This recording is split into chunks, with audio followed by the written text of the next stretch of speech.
สบายดีตัวเขาเองมีชื่อว่าป้อนเมื่อนี้เขาจะมา cover เพลงใจลอยของ MMR ในรายการ Stay Home Cover Singing Content 2021โอเค let's go ไปรับชมและรับฟังกันเลย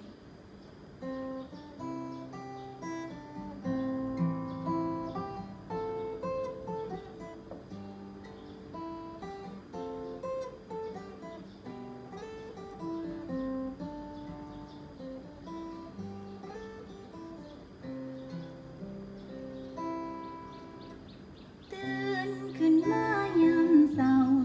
คิดทอดเจ้าที่จากบ้านไปไกลลุกขึ้นมาหนึ่งเข้าเป่าไฟใจลอยไปมันคิดทอดเจ้าหลายได้ยินเสียงไก่ขัน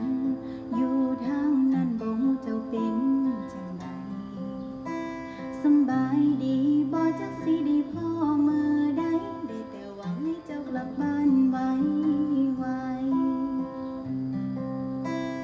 คอยนับวันเวลาคอยเจ้ากลับมาใจค่อยๆท่าด้วยความหวังใจบ่อยู่กับโตอ้อยมันลอยไปกับสายลม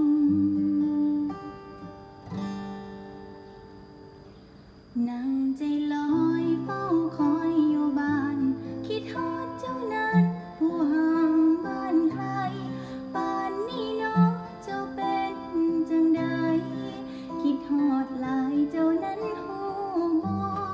น้ำตาย้อยย้ำคิดฮอดเจ้ามันเงียบเหงาย้ำเจ้าบ่อยู่ดนปานใดอยากให้เจ้าฮู้ว่ายังคอย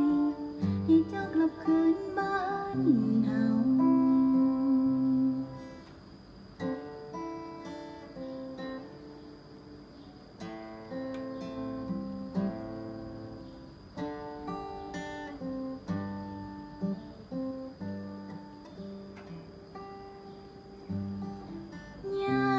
ตะเว้นคอยค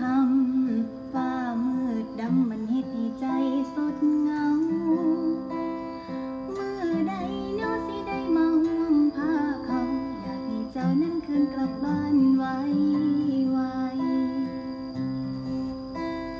คอยนับวันเวลาคอยให้เจ้ากลับมาใจค่อยๆท่าด้วยความหวัง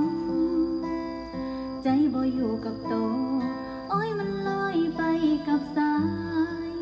ลม